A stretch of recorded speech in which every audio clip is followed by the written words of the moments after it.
In the over 120 years between the Boston Tea Party and the anarchist bombings in 1920, the United States became an industrialized nation.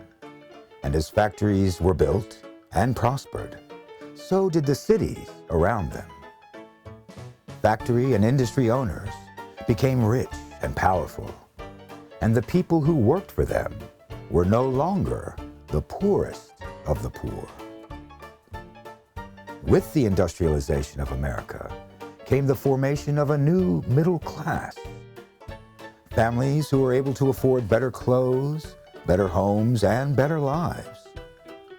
Light rail and regular railroad systems, and emerging new forms of transportation, like the automobile, made it so that people who worked in and oversaw factories, shops, and other industry were no longer forced to live close by in the cities.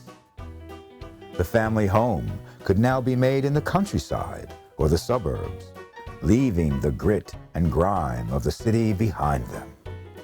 But while industry leaders grew fat and the middle classes grew to make a comfortable living, there were still those that wanted for more.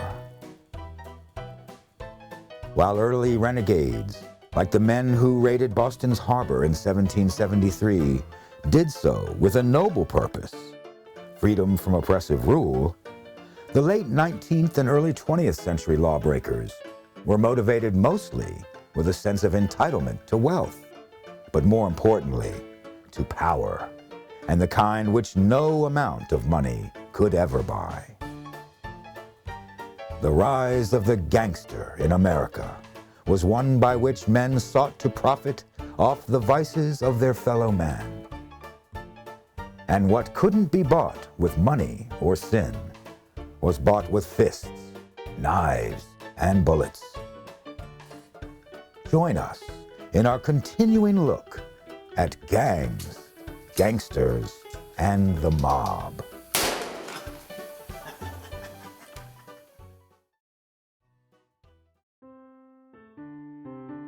Here crowned with light she stands, holding in outstretched hands pleasure and health, with her emblazoned shield poised on fair fortune's wheel, hinting joys unrevealed, greater than wealth. As the upper and middle classes gained more money, so too they gained more time for leisure. Now that railroad travel was even more affordable to the middle classes, the rise of the vacation destination and the resort town began. In 1819, Dr. Jonathan Pitney set up a medical practice on Absecon Island, New Jersey. Noticing the ideal climate on the island, Pitney successfully petitioned local authorities to build a railroad to the island in order to establish a health resort. Pitney later came to be called the Father of Atlantic City by the town's Prohibition-era treasurer, Enoch L. Nucky Johnson. By 1870, the first boardwalk, railroad line, and toll road into Atlantic City had been completed, and by the time Prohibition took effect, Atlantic City called itself the world's playground, catering not only to vacationing families, but important political and industrial leaders, often on business trips or vacations, and specifically without their wives or families. Postcards and brochures of the time painted an ideal picture of Atlantic City.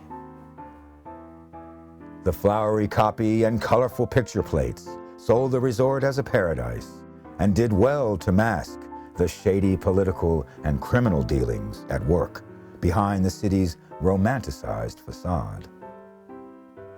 While Prohibition and organized crime helped to shape Atlantic City, the resort itself was still an inherently popular and profitable resort town.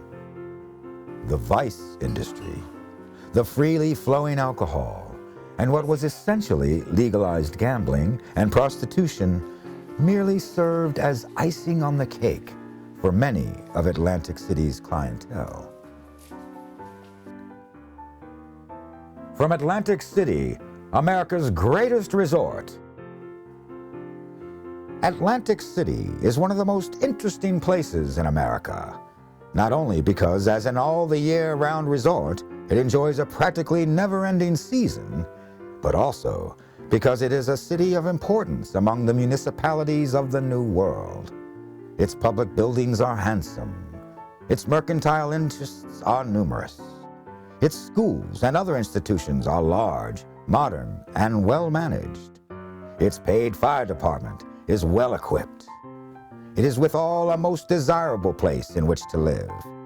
Many prominent people from Philadelphia, New York, and elsewhere come to reside all or part of the year and enjoy the hotel and cottage life of Atlantic City.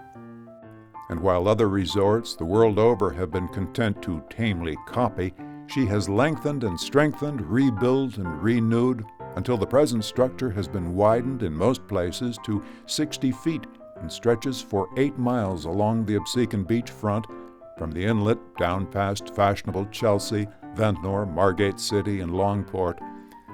The life, the light, and the color that one sees on this promenade during the early evening hours are indescribable.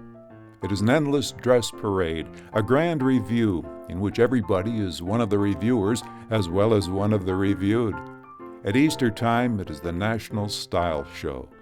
The animation, the overflowing good nature, the laughter, the contagious hilarity of this joyful throng are irresistible. The great bazaars, the colorful shops of all nations, the attractive national exhibits, the buoyant merriment of the children at play, the fleets of rolling chairs, the perpetual fashion parade, the 1,001 little scraps of life and tone that line this great thoroughfare, all blend into one beautiful panorama of supreme enjoyment and recreation. Even before Prohibition, the town capitalized on the wants of its lifeblood, the tourists. Atlantic City permitted not only the sale of alcohol on Sunday, but a vice industry that included prostitution and gambling. These activities remained illegal in the state of New Jersey, but city leaders simply did not enforce the laws. Too much money was to be made through kickbacks, bribes, and bootlegging. As the health resort's popularity reached astronomical proportions, even outside of its vice industry, Atlantic City's truly legendary status was achieved through the creation of a hub for a criminal network, supplying illegal liquor to Philadelphia, New York, Boston, and Chicago.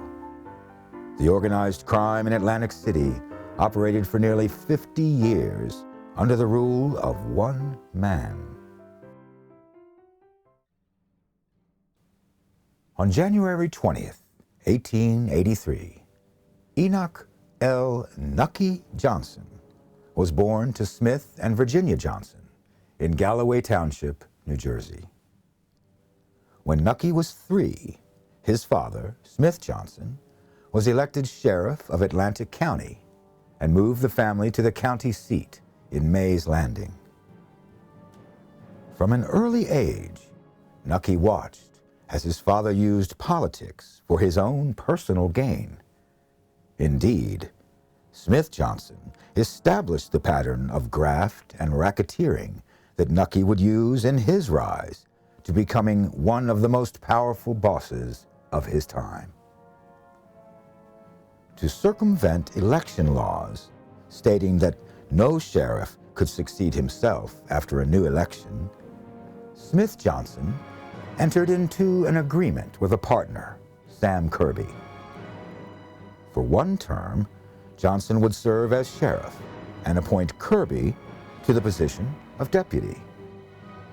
Then, during the next term, Kirby would serve as sheriff with Johnson serving as deputy. Over the next 20 years, Johnson and Kirby alternated between the office of sheriff and deputy, maintaining control over the city and county government, as well as overseeing the underworld operations in Atlantic City. The two worlds were not always mutually exclusive. In 1908, Nucky had entered the political game and the family business, as it were. He was appointed as his father's deputy, and 3 years later, Nucky was sheriff himself. Thanks for watching.